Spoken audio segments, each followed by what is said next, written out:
Dope. Y'all better move that dope. Y'all better move that dope. Man, that's Y'all old better move school that dope. future. Yeah, I was with a few buddies and we were like kind of turned a few weeks ago, just watching YouTube videos, and yeah, we started listening to that, and I was like, holy crap! Like Pharrell actually raps in that one. It sounds like kind of decent. So that was Nice. yeah, good old Future, man. I still think he has probably the biggest swag in the game. Like just in terms of like his appearance, I don't know why he He just he's been pretty swagged out for like 6, 7 years. You're right. he has yeah, pretty fresh, pretty fresh. A lot of Fun kids. fact for the A lot of true. kids. Fun fact for the no listeners, I don't think yet, but if anyone does pop in, Future and Russell Wilson both share the same woman at some point, so Nice. pretty good to be on that level. Hmm. So what do we want to start with? Yeah. I mean, I don't know. I mean, do you want? We can do a little. I don't know. I don't know how. Belarus. Sure. Yeah, I Um. was the one idea I have is maybe put Myanmar and the Michael Flynn one together, like Yeah. his Yeah. one Sure. days episode, just because it kind of is a perfect segue, obviously. Of course. But yeah, I'd be down to start with Belarus, nice and light, and then yeah, just wherever else it leads us. Sweet. All right. Hello, everyone joining in live. This is the Tonic Accord podcast. Whether you're watching live or recorded, Alex and I are both graduates of political science from Chapman University. We both work in various fields in politics. That's besides the point. What the point is we're political junkies. We love following politics, whether it's international or domestic, in the United States, and we like to go in depth into some things, sprinkle in some topics on some other things, whether it's culture war, or economics, or even history. We like to do it all. So today we're going to start off with looking at Belarus. And recently this whole hubbub of a few weeks ago about a plane that was diverted. It was a plane going from Greece to Lithuania, and it was diverted to Belarus under the threat of a bomb attack. But we've quickly learned out that was not true, and it was actually an attempt to arrest a journalist wanted in Belarus, and how we're going to talk a little bit about what's going on with that, and also how that ties into a little bit of the United States, the foreign policy and diplomacy in that area. Starting off the bat with a question, Corvo Bianco Nero, would you vote for Lukashenko? Well, first of all, I'm not from Belarus, and so my knowledge of what's going on there is limited. But from what I understand, no, I would not. He seems to be pretty authoritarian, and we're going to go exactly into what's going on with Belarus right now. And he seems to side more and more with Putin, whereas I believe, I'm with the American policy that we want to pull Belarus more and more to the west. It doesn't seem like that's happening. It seems like our diplomacy is unsuccessful, and Lukashenko seems like he's a threat to democracy and and free press. Do you agree with that statement, Alex?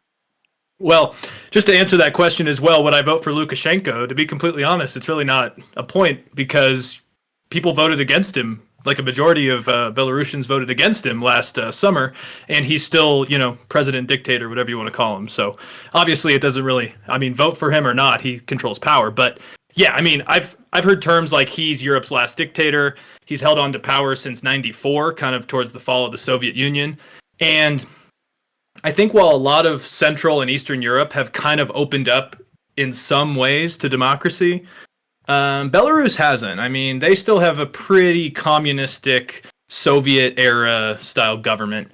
And I mean, you and I talked about them, back in June or July, I think, when they had that election where there was that Svetlana, I'm not even going to try to pronounce her last name, like Tikhanovskaya, who won the election. A lot of people think she did, and, she was jailed, Right. and protests broke out, and Lukashenko's police just beat up and killed protesters. So no, I would not probably vote for him either. 30,000 people I've seen were detained, and more than 4,000 were claimed to have been tortured just in the last year since that election. So he kind of sounds like a shitty dude. Pardon my language. Yeah. So those protests as a result of that election.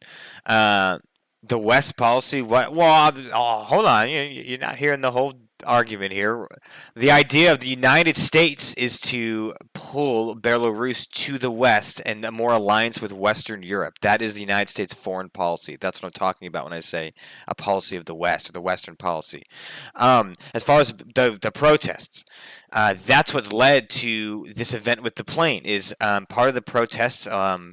Journalists were being jailed or threatened by security forces in Belarus during the protests, and had to start using apps, and also going to Lithuania to do their operations. So, what was the app? It was Telegram, I believe it was one of the apps used to organize these protests, and Mhm. a few websites and journalists used these like apps and websites to organize protests and cover the stories. One of them was this guy. I'm so bad with these names. I can see his face, but oh yeah, Roman Protasevich. And he was exiled to Lithuania. And years ago, in that protest a year ago, used Telegram to organize protests and to cover what's going on.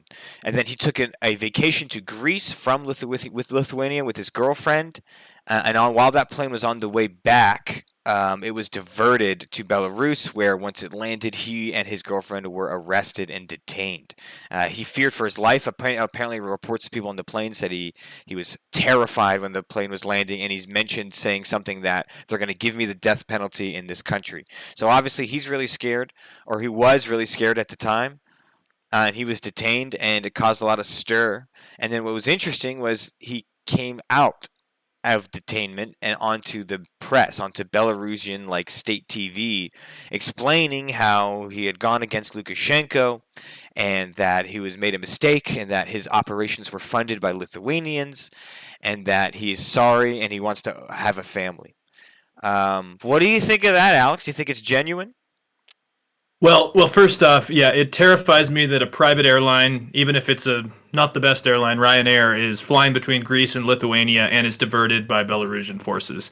First off, I think that's just terrifying because it's definitely going to be a playbook for dictators.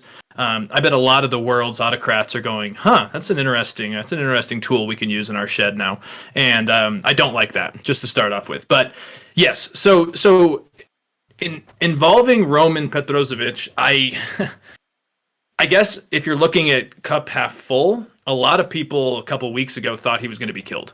A lot of people said this is probably the last time we're going to see this guy.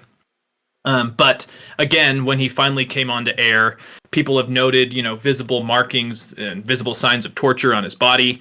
All of a sudden, it's a complete 180 on what he was talking about before he was detained. Now he says that Lukashenko is the accepted leader and that he's gotten in the way of the government. To me, it all just sounds like he was tortured to talk. And so it brings up to me like just a myriad of like humanitarian issues. Like first off, these guys were able to derail this flight and bring it down and take the guy, no questions asked. Right. And second, he's being tortured, and clearly, Lukashenko has always been buddies with Putin. Belarus is kind of, in my opinion, still kind of a Soviet satellite state or a Russian satellite state in a lot of ways, just by their close connection with Putin and Russia. And I just am worried because, like, the U.S., has announced some sanctions. The European Union has announced some sanctions. But the message is muddled, and like actually Corvo Bianco Nero said here, Germany has signed that Nord Stream pipeline with Russia, so it sends mixed signals. So I think the West, especially, is sending mixed signals. Like obviously they want to work with Russia, but Russia's kind of supported this, and now Roman Petrozevic is out, but clearly he's been hurt, and I don't like what I'm seeing. Yes, and you're not the only one that thinks that. His own father, Roman Petrovich's father, believes that he was also under duress and coerced into doing so. Um, I also read that Belarus is the only European country to still execute prisoners, right, and to enact death Right. penalties, and that like Roman said when he was on the plane, he was worried he would be subject to that. I could see how, like, I'm not saying this is the case, but it seems like it's possible that they threatened him with a death penalty and said, or you can stay alive and, chirp the state propaganda on TV for us. It does not. I highly doubt a 26-year-old person, like young man, who was known for being, a protester, a pro democracy, a journalist, would just naturally have such a change of heart without coercion. It just seems like he was coerced. Like it's just pretty obvious, in my opinion, and that's not. That's also the opinion of a lot of others. And then I think you made a really good point as well. Is like we have to think about what happened, right? Which is Belarus lied to the international community that there was a bomb on a plane, just an Right. excuse to get it to divert away from Lithuania. Like they said that it was intelligence coming from Switzerland, and then Switzerland said no, we've never heard of that. They even said the bomb was planted by Hamas, and Hamas was like, nope, wasn't us. We didn't. We have nothing to do with that. Pretty funny. So like, but also scary that using that like that emergency of a bomb on a plane as a guise to then arrest whatever civilians, international or not. Think of all the other people in the plane. First of all, I also noticed that three other people have not left Minsk that were on that plane. I said that three other people have not like gone on finished their journey. So I don't know what's going on with that. Maybe they just figured, hey, might as well stop here for a week while we're at it, or there's another reason. So like all the other people in the plane had to have their flights diverted. Anyone could have been victim to this, right? So yes, you bring up a very good point that this is a new tool in the playbook of authoritarians to be able to just like pick up civilians. You know, who's to say that maybe now they can do it without being in the airspace? Like, what's to say if you're just close to Russia? They say, "Oh, hey, we're seeing some weird activity. You might want to stop by over here," even though you're in Kazakhstani airspace, right? Like this time it was over Belarusian airspace, but who knows? Like, that's really interesting that a sly move and scary move that they used that needs to just not that cannot be accepted. Well, yeah, I mean, I just kind of play out just, in my mind a hypothetical is say like say I don't know, like say the podcast really grows and I don't know, one of us is on vacation in Turkey or flying through Turkey on the way to somewhere else. And, maybe someone that's been on the show or something has spoken out against the Turkish government. To a point where it's detrimental to Erdogan's power or something. What if he just asked the Turkish Air Force to, demand this plane to land for some myriad of issues, and then boom, there goes Drew or there goes Alex. I mean, it just seems like like a very dangerous precedent to set, and obviously like Putin, especially with Alexander Navalny, something like that. I mean, I could see Putin definitely taking this further as well, and that kind of brings me as well, to the international side of this is like, what do we do? Because clearly, if it wasn't for Russia, I don't think Belarus would feel as emboldened. It's very obvious that if Belarus was alone out there, I don't think they would be as emboldened to do stuff like this. But because Lukashenko knows he has a friend in Putin, it makes it very easy to do this. And so, yeah, I'm just kind of curious. Like Biden's meeting with Putin, I think next week I want to say. And I really hope they bring this up because the EU and the United States especially need to come together on this. And right now, I don't really see much of an answer. Yeah, you make a really good point about him feeling emboldened because of support from Putin. I think that's a really good point. I mean, they were even seen days after the plane was, days after Roman was arrested. Putin and Lukashenko were like vacationing in the Black Sea together, smoking cigars on the coast, vibing out. Not a good sign if you are someone like Joe Biden who or just the United States, diplomatic apparatus who wants Lukashenko to be pulled more to the west. That's not what you want. You don't want him being all buddy buddy with Putin. But the reality is they're very buddy buddy. They obviously feel threatened by free press and journalists. And they're willing to do anything to stop them. Like you said with Navalny. Yeah, it's bad. It's not good. And then another example of how whatever the United States foreign policy is breaking apart with Belarus is that our U.S. ambassador to Belarus can't even get in the country, can't even get to her embassy. Someone appointed under the Trump administration that was unanimously approved by the Senate, who's still active with the Biden administration, right? Multi administration diplomat. Widely accepted to be the best for the job by the United States government, can't even get into the country because Lukashenko doesn't want her there. And so this is a really like weird predicament, and I almost wonder if at a certain point you stop pretending to be friends, and then just like make it so that almost make it so that it is more. It's like being friends with Putin is not enough. Right, like make it so that it hurts so bad to be not friends with the rest of Europe and the United States that being friends with Putin is not enough. There has to be consequences for lying about a terrorist attack to arrest a journalist. Like I don't know if it's sanctions or whatever, or blocking, leaving them out of some deal or something. But like, there's got to be some kind of punishment. I really don't think appeasement should be the way to go with Belarus anymore, because he's obviously just going to pick Putin. Oh, absolutely. And just the one thing I'll say on that is I'm torn as well, because I mean, yeah, it's really fascinating that, the one thing I actually liked is, yeah, under Mike Pompeo, they did normalize some form of diplomatic ties with Belarus, which I'm always for. But the fact that the ambassador to Belarus can't even enter Minsk is kind of a problem, just a little bit. And also, I mean, sanctions to me, I'm actually currently writing a piece for the think tank I work for. It's in the editorial stages right now, and it's about Ethiopia and Eritrea and kind of that conflict. Mm-hmm. But I basically just argue that sanctions don't work, especially in a conflict where there's a bad actor and there's another shadow nefarious actor. And in this case, I think it could work as well, because we have Belarus and Russia. So if we just sanction Belarus, they're just going to go further towards Russia, because Sure. they don't care. Putin doesn't care, And so I almost feel like the only thing that could be done is further pressure from the EU and the Americans, but a unified one where Putin also feels the pain of this. And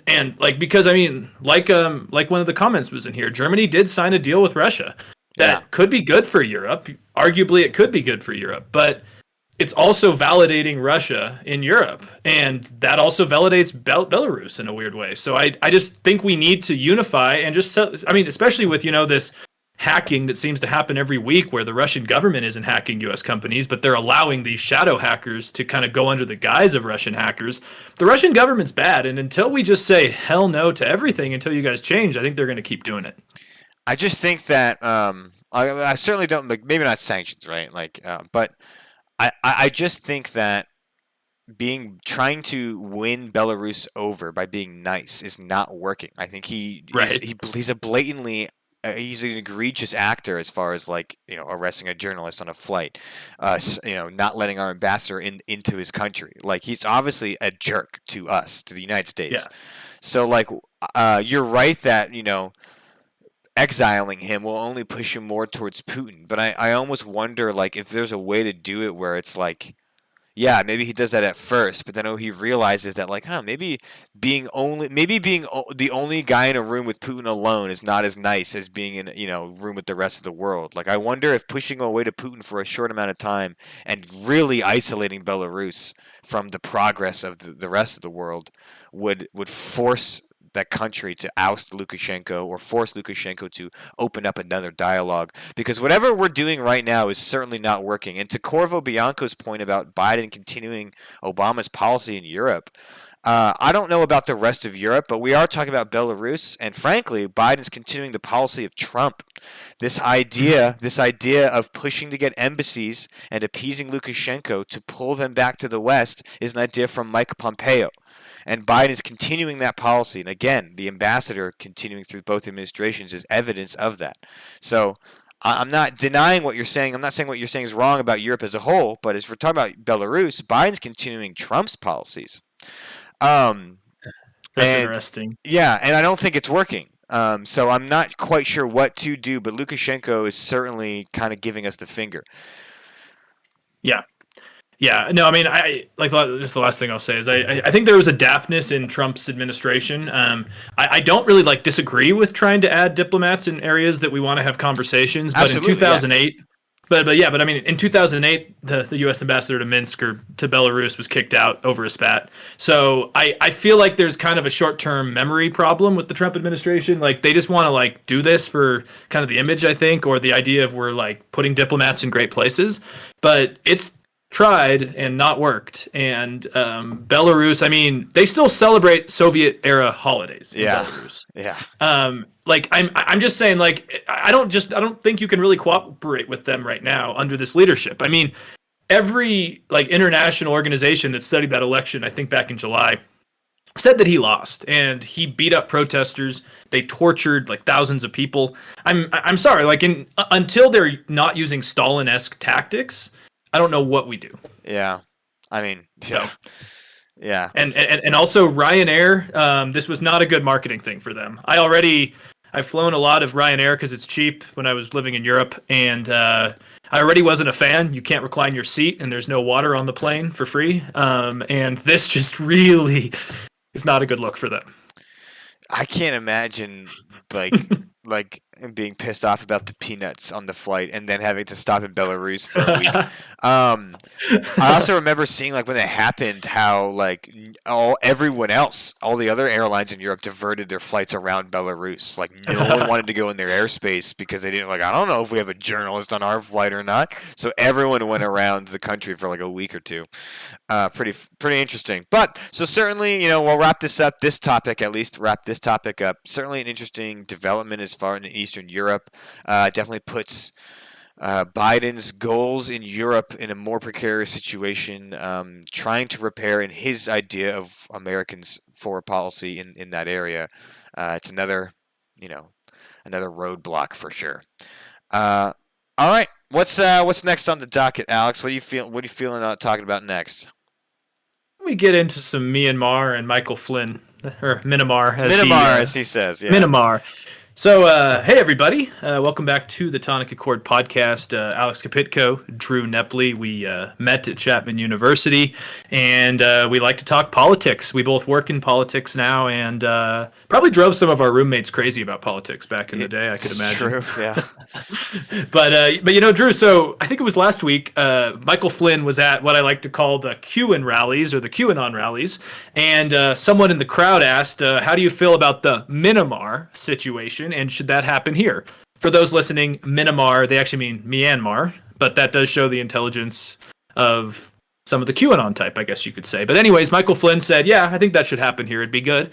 And since then, a lot of polling and a lot of interviews with Trump-leaning supporters in swing states have shown that a lot of these people want a Myanmar type of situation. So it drove me into then looking into what's actually happening in Myanmar right now. And you and I covered this back in February when Aung San Suu Kyi, who was the democratically elected leader of Myanmar, she was I think they call her the counselor. She was the first democratically elected leader, Nobel Peace Prize, blah, blah, blah. She got ousted in a free and fair election by the military junta who technically runs the country.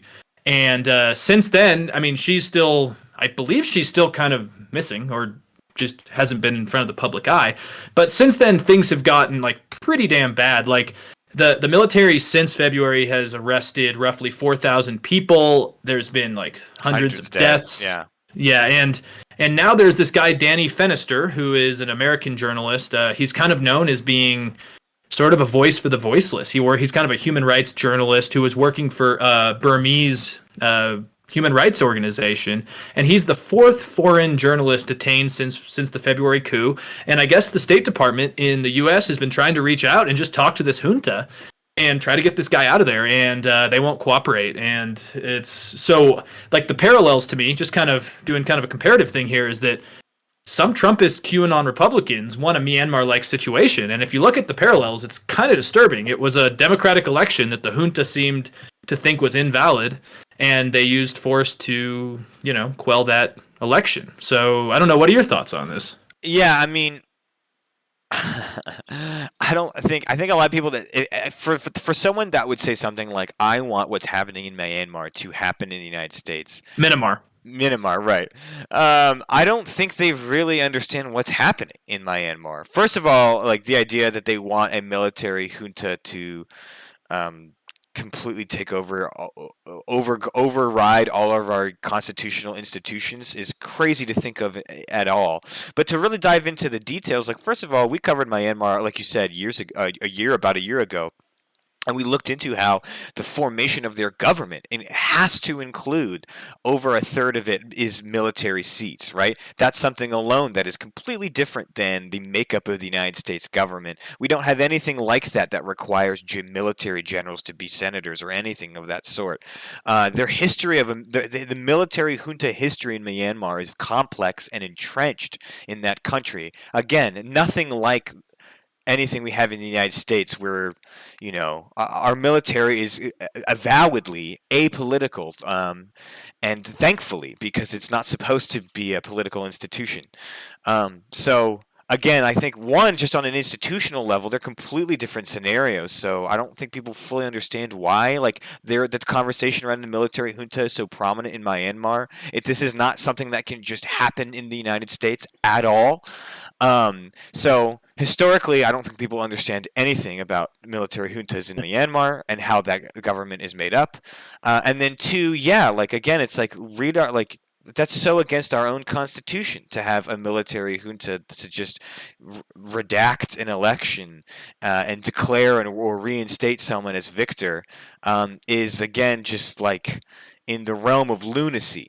Um, but the fact that someone like Michael Flynn, who used to be in the military, who he should of all people know this to be the most Right. ridiculous notion, is to say that it's obviously just playing to Trump's base of people that don't have a full understanding of what these terms mean, and just feel the emotional drive of I just want the military to just put Trump in office. Like they just want Trump to have won. Really, what they really want is to Trump to have won and to be president without really thinking of the implications and the precedent something like a military junta takeover would set.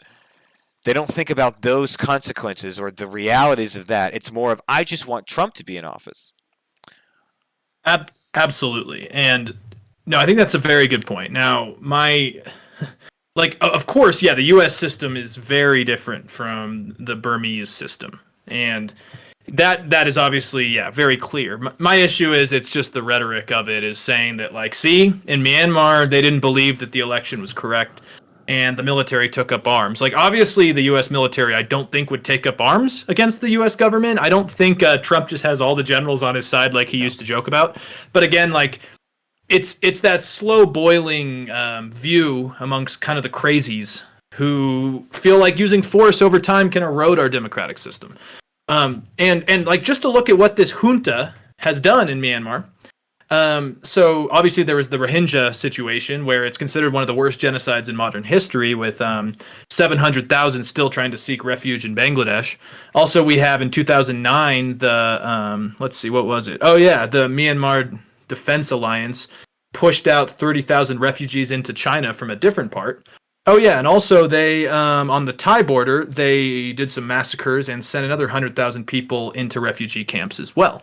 And my issue is that East Asia, a lot of Southeast Asia, I mean, is worried about intervening or doing anything because they're like, well, the junta creates this stability, and to me, there is no stability right now. Like if you think that's stable, like displacement of millions of people at this point, yeah, that's not stable. And it's the problem is a lot of the like neighbors of Myanmar actually don't like what's going on, but they just see it as something that's really difficult to get involved in, and I'm just worried about that for sure as well. And I just wish like I wish more people understood just like how grave this situation is and didn't just try to like say, well, see, like you can just use a coup if you don't agree with an election, because like you said, first, it's a very different situation there, and B, it's not how a democracy should work. Full stop. Yeah, no, it should not be. Let's say again, let's say you do think that maybe an election had been unethical or unfair. Well, you have to result in like the legal systems first, like go through legal processes to determine if that's true. Um, so like that happened in the United States, right? It went through courts and it lost. So to then declare that all of that is then void, then we should then have a military takeover. And again, when if people are saying I want what happens in Myanmar to happen in the United States, okay, well, 845 people have been killed by the army and police since February 1st. Is that really you really want that to happen here? Like it's amazing the things people say when they're so enamored with a political candidate, with one person. I would never I would never be so like simping for Joe Biden that I would want a military coup to reinstate him. If he lost, he lost. The guy's an old corpse. I would have probably believed that he lost. Um, what I mean. Oh, okay. Well, Corvo's still back on the other topic. I will read this, Corvo, because I do want to let you have your chance to reply, but we are going to move on to other topics. Nothing personal, my guy. I do want to read it real quick. Biden not care about it. He lets Joe do whatever they want. When dealing with him, he hadn't even had a meeting with regional leaders that were against that. Okay. Yeah, I mean that's valid criticism for sure. Yeah, Obviously, absolutely. obviously there's a discrepancy in how people are going to treat Angela Merkel and then other Eastern European. That's very valid criticism. Yeah, definitely.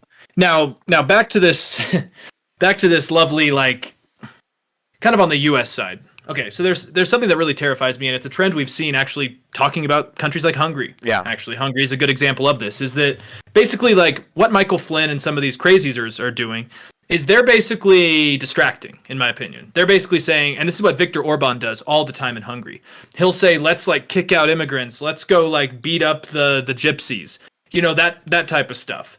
And it never ends up really following through, but it's distracting from the legislation that's slowly eroding the democratic system. Mm-hmm. And so my issue here is that the media, and I guess we're somewhat guilty about this mentioning it, but I think it's crucial to mention as well, is that everyone's focused on Michael Flynn saying, okay, well, let's have a Myanmar type of situation, and Mike Lindell's still doing his my pill. He's sleeping with his pillow and thinking the election's still going back to Trump, and Trump's Trump's doing the same thing, talking about how he's going back in August. And everyone knows that's just not how the Constitution works, and everyone is just laughing about it in a way. But while we're laughing about it, other states are passing restrictive voting laws, other states are passing restrictive abortion laws, all this type of stuff. And so it's distracting from the actual things. And it's kind of a genius autocratic playbook is to do this. And I'm worried that it is happening in the U.S. Yeah, there's not this coup where the military is going to seize power, but there is a slow-moving coup. Yeah, and and that's the thing is you need to have a free press and independent journalists to make sure people realize that there's slow-moving coups. There is slow erosion of institutions, right? Those little stories about they slipped in a bill to let him, get reelected. They slipped in a thing to extend the 20-year term of counselor to 24. All that thing matters, and you need to have journalists and independent journalists to be able to call that out. And if you notice again a pattern between Hungary and Belarus and the connection to Myanmar is that they've always made journalists and reporters the enemy. They always associate them, as going against the state interest or state secrets, and they jail them with a reckless abandon. That's happening in Myanmar again. American journalists now, American journalists are now being detained in Myanmar for their coverage of what's going on over there. Just like how we just covered Roman in Belarus, feared for his life over his coverage of their election. So it's like, there's two different topics here, and of course we're talking a little bit more about Michael Flynn and the QAnon wing of the Trump Republican Party of like their take on Myanmar. But it's like the through line is, the importance of free press and journalism and the ability to call out when things are going on and are wrong. And then I think the second take is obviously with Michael Flynn is, to say something like you want a Myanmar coup in the United States is ridiculous and lacks a complete nuanced understanding of what is actually happening in Myanmar. Yeah. Yeah. The one thing I'll just, at least on my end, leave it with is that What worries me, though, is that the media is not doing their job, even in the U.S., in my opinion. And also, 15% of Americans, according to a new study, think that the election was stolen and that Q is real. I'm not saying that 15% think everything is real about Q, but they've picked parts of it. Kind of like any religion, in a way. Like, you don't have to believe everything of it, but they definitely subscribe to the QAnon view. And the other worrying thing is that the Atlantic Council's Digital Forensic Research Lab found that Q is really not on Facebook or Twitter or YouTube anymore. It's all evaporated from the mainstream internet, and it's all underground. And so we really don't know. And how many cockroaches are living in the closet? Yeah. Yes, and so like Trump, emerged at that speech over the weekend, talked about how he's coming back in August. I've seen that growing hashtag, like only a good Democrat is a dead Democrat. I just worry that there are crazies who are going to try to do some crazy things, especially if Trump keeps doing it. And just looking at how things do end in the rest of the world, we need to remember that we're not immune to these problems. And we need to keep shining our democracy. We need to keep upkeeping it. We need to keep talking to each other. And we're not doing any of that right now. Absolutely. Yeah, I heard that. Like, he had that speech, and he mentioned that he's gonna take back the White House, which is something that everyone says. But he said sooner than you might think, which is weird. And now there's the New York Times reporting that Trump is telling his buddies, and again, this is just a report. I'm not saying this is true. I don't know for sure, but it seems like something he would do. Is that he's telling all his friends and some that he's going to be reinstated in August? Like he might genuinely believe that he might also want and believe a Myanmar coup is going to happen, which is just again also kind of like I don't know if he's just saying that for to make a media wave, or he genuinely believes that, or if it's just false. Like I don't know, but there's multiple reports going on now that he's talking to people about being reinstated in August, and you're like, dude, what are you talking about? But that's so dangerous because look at what happened on January 6th. Last time people brushed this aside, it ended up in a police officer losing his life. And a woman, an innocent woman, a QAnon supporter woman, believed wholeheartedly she was doing something good for the country when she wasn't, and invaded the Capitol and was shot for it. So multiple people died the last time a date was set to take the country back. And now there's conversations around, Michael Flynn talking about a Myanmar coup, Trump definitely signaling he's going to be politically active at least through 22, if not 24, and talks of being reinstated. People have to take this seriously. I really don't want another January 6th again. Absolutely not. And, unfortunately, a failed coup usually doesn't end there. Usually there's another one, at least looking at kind of the lens of history. So, but I agree with you. It's all irresponsible. Fox News is irresponsible. The right-wing media chambers have become irresponsible. It's all bad. But excuse me. But anyways, what else is on your mind? Because this just pisses me off and depresses me. Yeah, I mean, gosh, what else has been going on? I mean, there's well, I know. I think one thing that's coming back in the United States is sports. You're allowed to go to baseball games now, for example, at Dodger Stadium and Angel Stadium. A lot of places have been opening up their sports. However, in the United States, it kind of seems okay. It kind of seems right. I think even the most masked up, triple masked, Purell, bunkered down people are starting to realize, things are changing for the better. Maybe I can go to a distanced Little League game. However, that is not the case around the world, and there's actually a big problem going on in Japan regarding the Olympics. As everyone knows, the 2020 Olympics were planned to be in Japan. Obviously, those could not go down. They were delayed until 2021, and now there's this question about should they be delayed again. Japan is not in the same position the United States is in with its vaccinations. And you have a little bit more information about how they kind of fumbled the bag, so to speak, on vaccinations. But just to set up the conversation, while sports in general is,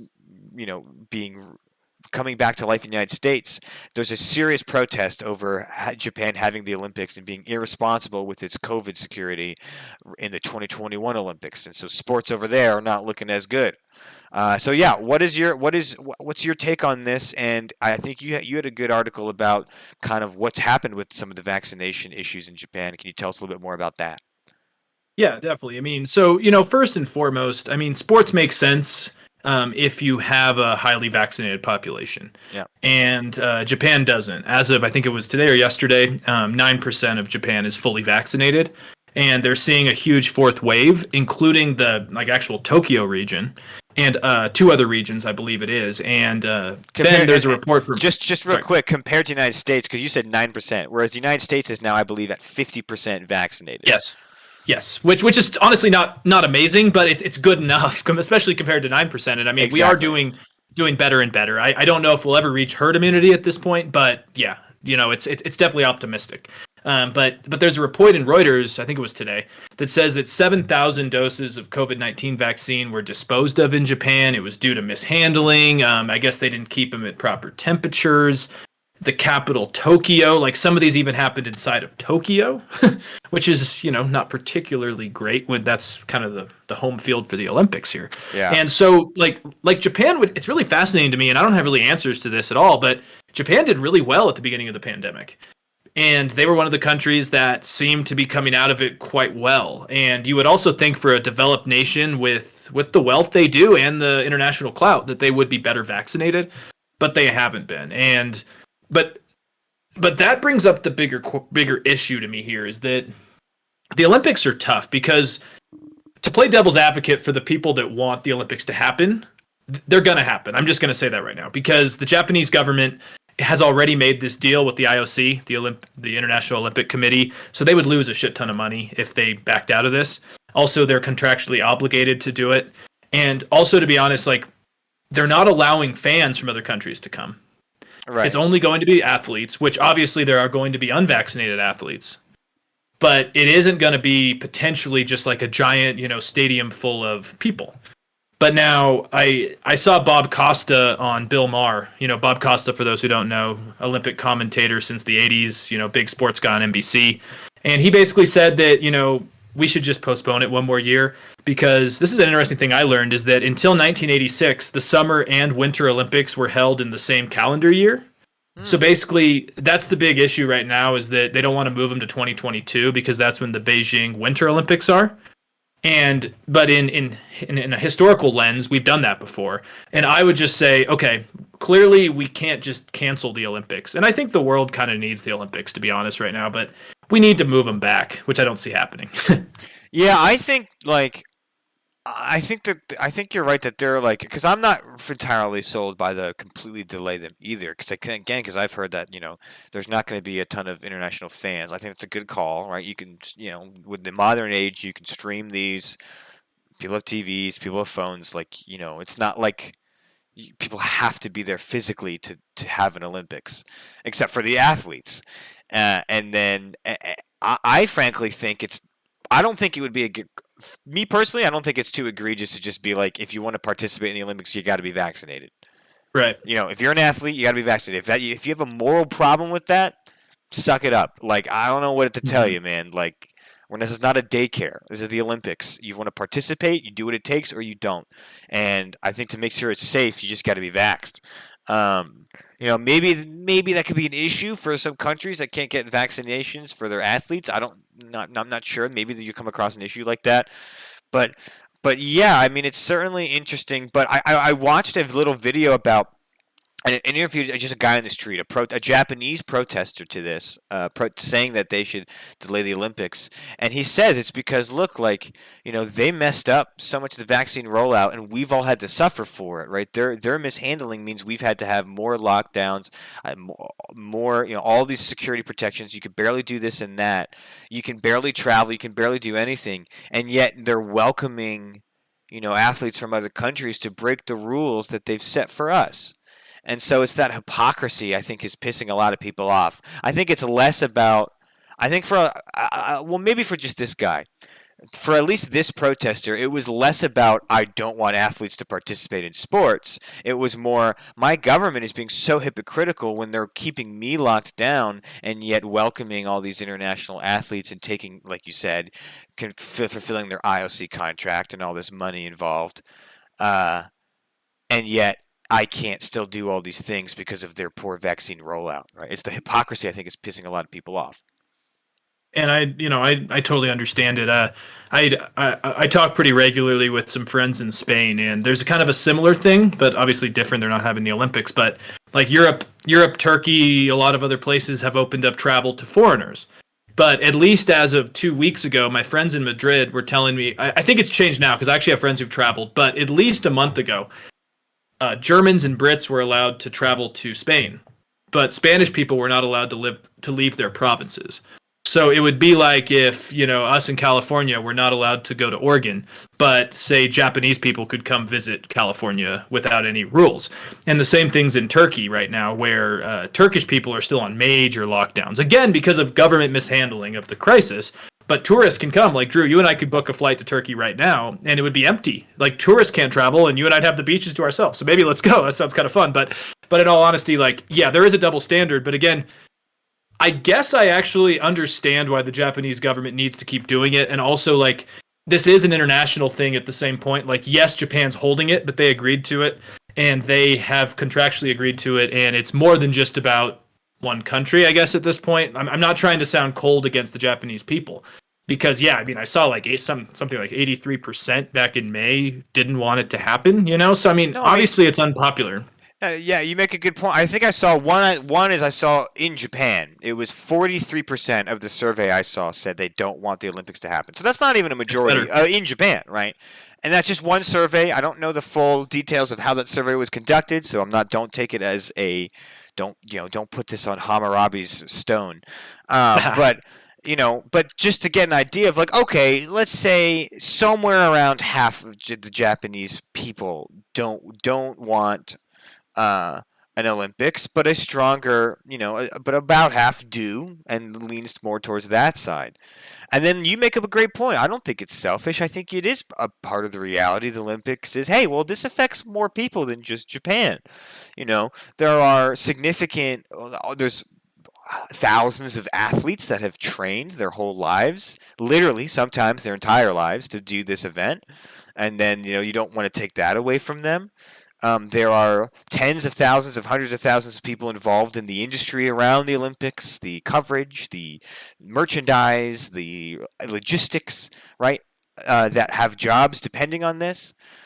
So you're right, though. It's like it's not just the Japanese people that should have a say in something that's an international event. So that's a good thing to remember. I don't know where I stand on this. I think I lean more like you, is like, well, as long as Japan does everything it can to be safe, they should go along with it. But I definitely understand where the protesters are coming from in Japan, that they feel, well, they do, if they were to do all these great security measures and make sure everything's tip-top shape for these athletes, why didn't they do it for us 3 months ago? So it's one of those tough things where it's like, I still want an Olympics. I love the Olympics. But yeah, I kind of understand why some people are pissed off. Absolutely, absolutely. And at the end of the day, I think Japan needs the Olympics as well. I mean, China's rising; they're clashing with South Korea. Shinzo Abe left with kind of corruption issues. They had that oil spill with that shipper we talked about, several months ago. Japan's kind of seen as kind of a pariah right now in that region, and they need it. So we shall see. I mean, Drew, honestly, I think we're about a month and 10 days out from it. I think it starts in late July. So to me, it seems like it's going to happen. I think we would know by now if it wasn't. I agree. So we shall see. What's your favorite event at the Olympics? Oh boy. Well, I'm actually, this is an unpopular take. I'm a winter Olympics guy, just because I skied Nordic for the Junior Olympics in the U.S. back in the day, and so I just kind of have a huge thing for that. But I guess if we're talking about Summer Olympics, it would be soccer or football and track and field. What about you, my friend? I like the swimming. I used to swim in high school, butterfly and freestyle and stuff. So I do like watching the swimming, and the gymnastics. I think the gymnastics is always super cool, and really hyped up, right?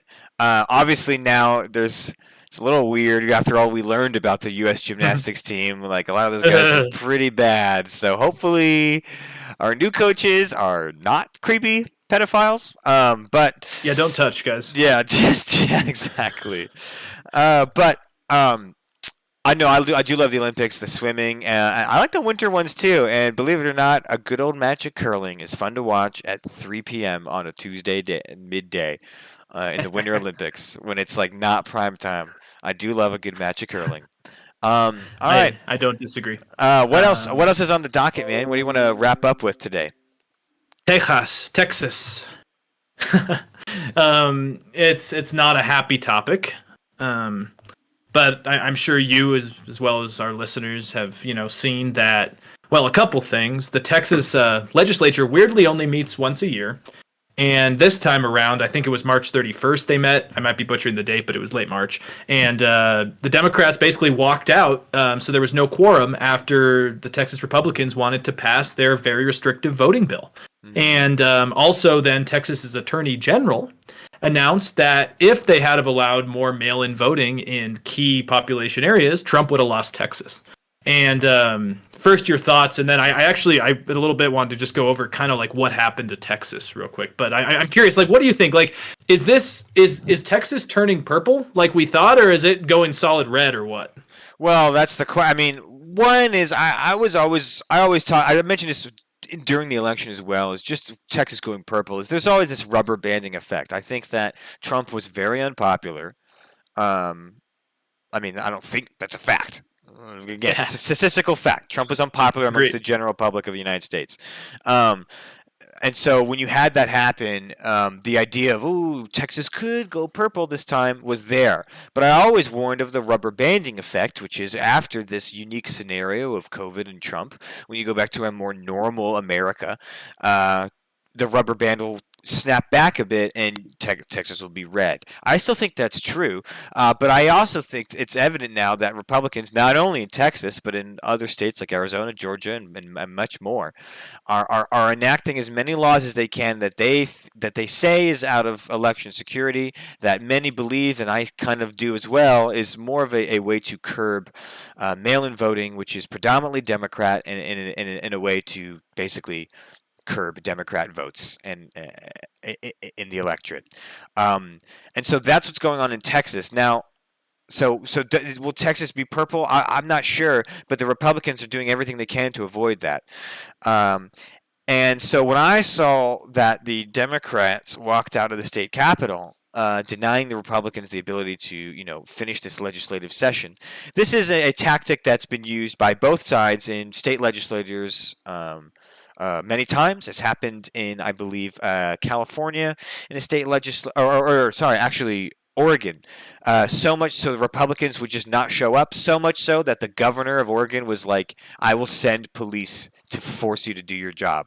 It got that bad, and so I really don't like. Well, I think whatever the scenario, if this is the result, like if this is the way that any party uses, like, if this is the strategy that someone uses to deny a legislative session, it is evident to me that the system then is broken, regardless of who's doing it. If this is a tactic that you can pull to just basically say, no, I'm going to take the ball and go home, then there's something wrong with the rules of the game we're playing. That should just not be an option. Now, I believe what the Democrats.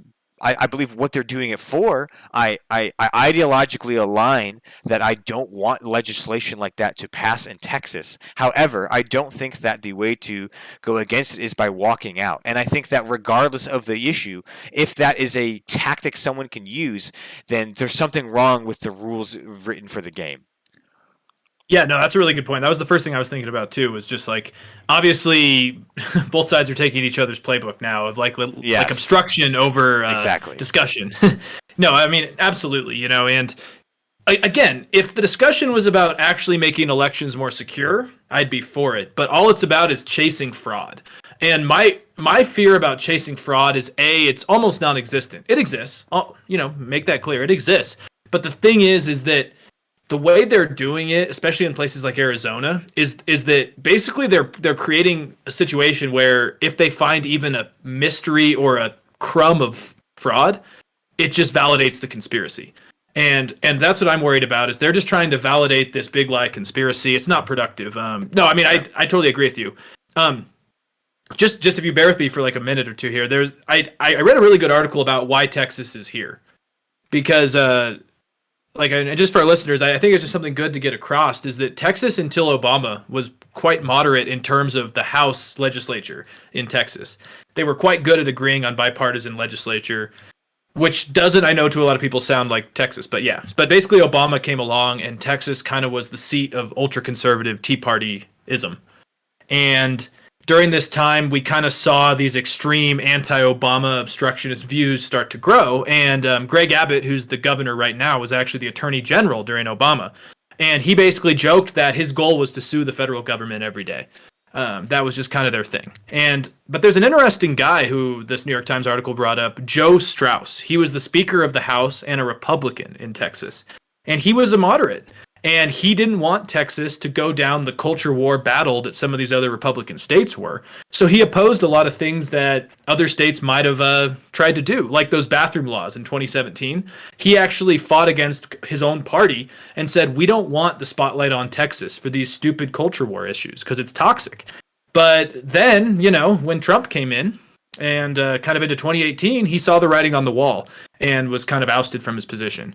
And the article just goes on to talk about how Beto O'Rourke almost beating Ted Cruz just terrified the party. And so they actually were walking on eggshells for a little bit. But then once, what's his name? Once Trump won Texas in 2020, the Republicans said, okay, Cancun Cruz is back, and Beto lost, and Trump won Texas. So even though this blue tide kind of happened in Texas, they're just like, screw it. The Republicans are like, we're going to introduce all these culture war issues.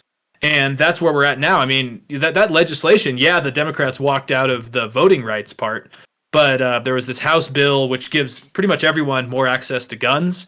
A bill against cities for police reform. They blocked any form of critical race theory in schools, which I don't agree with everything of critical race theory, but I do think we need to change how we teach our history in school.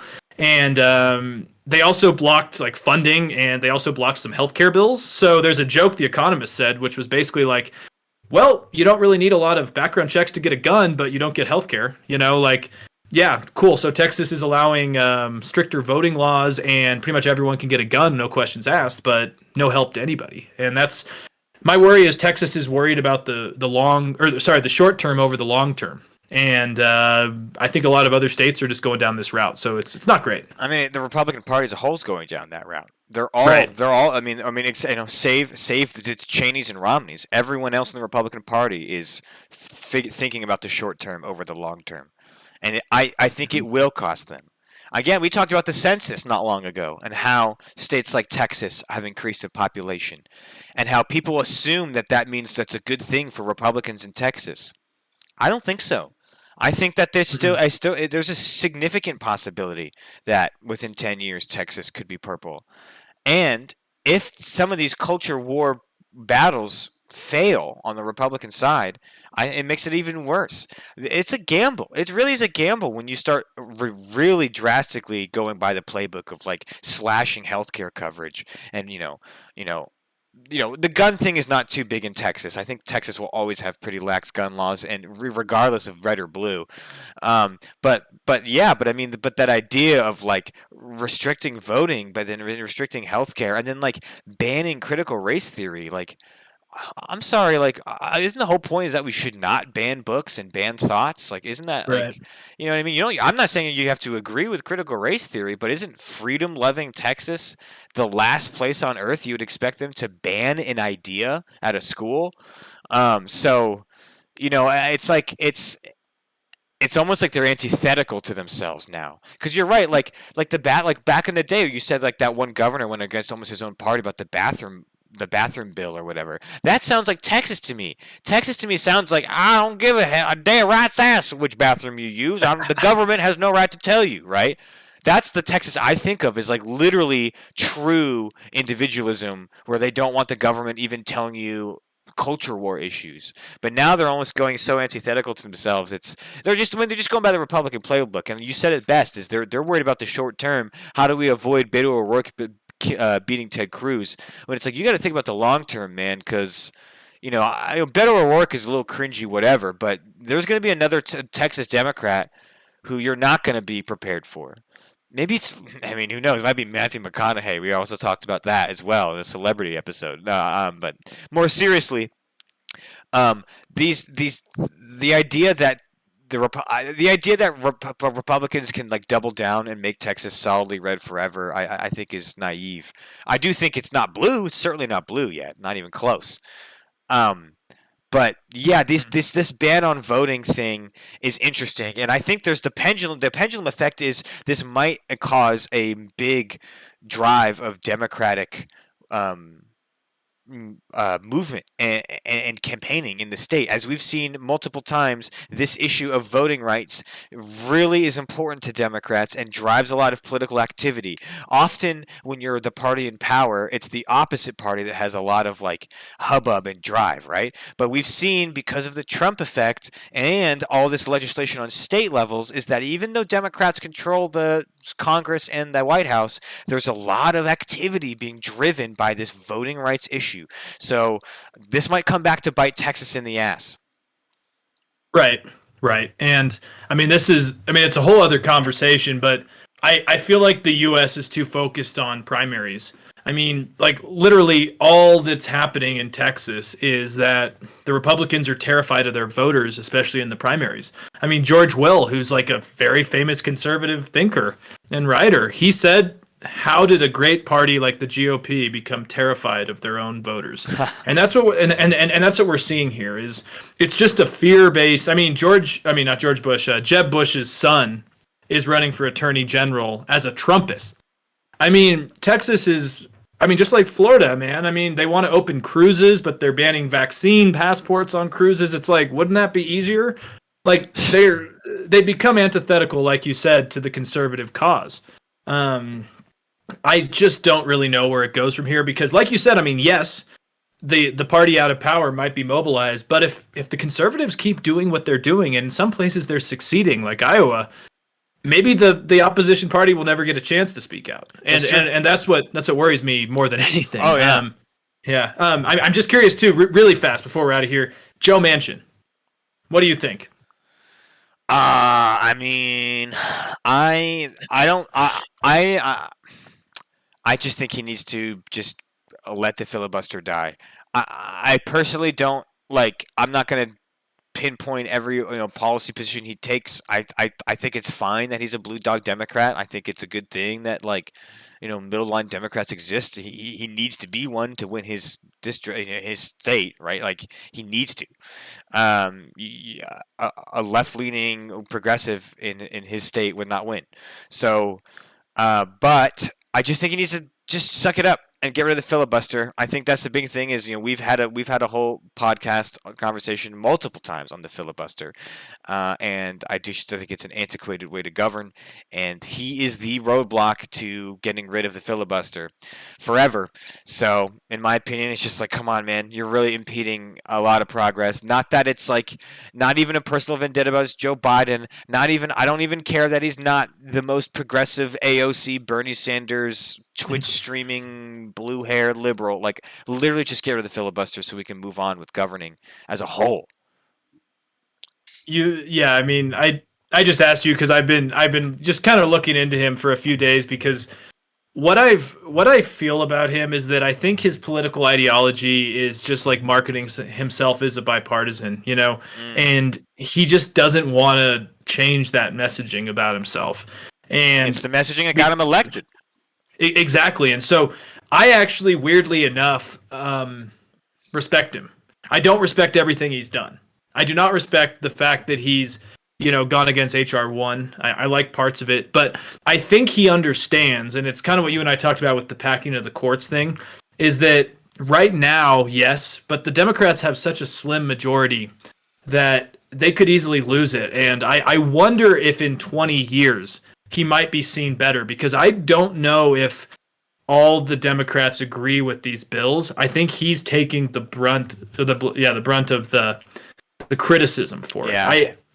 Again, that's just my theory, but I just wonder. But again, he has this mythical 10 Republicans who are going to change. They're not going to. The Republicans don't want to work with Democrats. That's my issue. But I do think that he genuinely wants the country to come together, and I can't go against that. You know what I mean? Yeah, of course. Of course. I think it's a good thing he wants to be bipartisan. The problem is the Republicans don't want to be bipartisan. So it's like he has a noble cause, but the reality is like, dude, like it's not like, I don't know, man, like wake up, bro. Like your cause is like not gonna happen, my guy. Like you can be as bipartisan as you want, but like, Mitch McConnell has already said he's gonna do everything in his power to stop Biden's administration at any turn. Like it's like they're not playing ball like you are. And then again, I don't want him to. 12 Trump is coming for you. Cool, man. Yeah. I'll wait. I don't even know what that I'm means. waiting, bro. I'm waiting for it, bro. August 6th, bro. 3, 4. Better luck here than 1, 2. Okay, cool. Okay, it's a song. Okay. Okay, 3, 4. I get you now. You forgot the spacing in the 1 and 2. No. So like with Manchin, it's like I just think like again, it's like it comes down to like I understand he has to get reelected. Like that is what it is. If people are like, why is Joe Manchin so not going to do it? He needs to get reelected. And like you said, his bipartisanship, his character, and that personality is what got him elected. Which makes him successful in that state. I just think that like his noble cause of bipartisanship is noble, but in this instance, it is not. Like he's basically impeding good governance in the name of bipartisanship. But the reality is, it's in the name of a minority rule. Absolutely, absolutely, and the like. It was Charlie Sykes on the Bulwark today who had a good point. Joe Manchin is the John McCain of the left. Mm. He pisses off his own party more than the other party. Yeah. He's that guy who just doesn't give a crap about who he's Sure. making happy or not. He stands for what he does, and it's a yay or nay on that. And the New York Times Daily just talked about how in a perfect world, Joe Manchin would have never been a leader in West Virginia, but he was that Kennedy Democrat, that Catholic Kennedy Democrat. And he still holds on to that. But like you said, like bipartisanship is over. At least for now. I hope not forever. And it's but again, like I think the Democrats are going to just have to accept him because the problem is if they try to primary him, it's just going to probably cause a more right-wing Yes. Trumpian No, guy. you're right. Or Joe Manchin then just registers as a Democrat, or I mean, as a Republican. That's also what I could see happening because he's kind of a centrist, but he could kind of go either way. But yeah, it's going to be interesting to see. Like, I don't think he's the pariah that some of the more progressive left calls, but I do think he needs to understand that his naivety about these mythical 10 Republicans, as I call them, it's just not going to happen. Yes, I think you really hit the nail on the head. Like he's certainly not this pariah that the progressive left calls him as. But he needs to kind of wake up to the political realities of what's going on. Like his call he does, and he hasn't. Yeah, and he hasn't. West Virginia ain't Democrat land. Yes, I mean Scrub Lord. I don't know why you started off with a weird poem, but you are right in that sense that no, he's right. He can't. And like you said, if they primary a progressive against him in Democrat, I mean that's just political suicide. They'd lose that state immediately. There's no way a progressive could win West Virginia. I mean Joe Manchin is the Democrat to do it. And so they're stuck with him. So he obviously is probably, I don't know if he's enjoying it, but he certainly finds himself in a very powerful position. Kristen Sinema is another person in the Democratic Party that is being derided by the left, but now finds herself in a unique position where she has a lot of say very early on her political career. I'm trying to protect you from Orange Man. That's the old Freddie. Oh, I appreciate it. I think we're good, bro. I don't think we need protection from the Orange Man, but I appreciate the concern. And just the last thing I'll say, and then I know we got to wrap this up, is that I do feel like sometimes Democrats are very self-actualization when it comes to voting, where it's like we need to do what's right all the time. We need to be our best self. Like, did the vote I make, was it moral or ethical? And obviously Republicans go the very far way at times where it's like, let's just vote for, like Mitch McConnell is the antithesis of that. But I feel like in a way Democrats need to realize is that Joe Manchin's in a very different situation. So is Kristen Sinema. Their base are people that probably don't agree with a lot of HR1. And they're probably walking on very thin ice. And I just wonder if you did a silent poll of the Senate, if there'd be any other Democrats who didn't agree with some of this. Because it is pretty progressive. And so it'll be interesting to see. But yeah, that's a good point. I bet you there's probably a couple more that are like, look, I'm just, I'm playing ball because I don't want to get in trouble. But that's politics. I mean, but that's what whips do, right? That's a part of Congress is right. Heads of the parties whip the other people into shape, get them online. Vote our way, damn it. Anyway, so that should wrap that up. Good, great topics today. So if you're just tuning in now, if you are one of the those watching right now trying to convert us to Christianity, if you're on Twitch, whether or not you're on Twitch or on YouTube, today we talked about a host of topics, whether it was Belarus arresting a journalist under the guise of a terrorist bomb threat, whether it was Michael Flynn calling for a Myanmar-style coup to exist in the United States as well. All sorts of crazy shit going on, but we wanted to cover it all, give a little bit of at least some perspective and nuance to these conversations. Certainly do all your research yourself. Don't take our word for it. Verify what we're saying through a litany of other trusted sources. And on top of that, have a wonderful day. And this has been the Tonic Accord Podcast. I'll be the same. And if you are watching live and you enjoy what you like to see, follow and subscribe. And we will be back next week on Tuesday. Take care. Yes.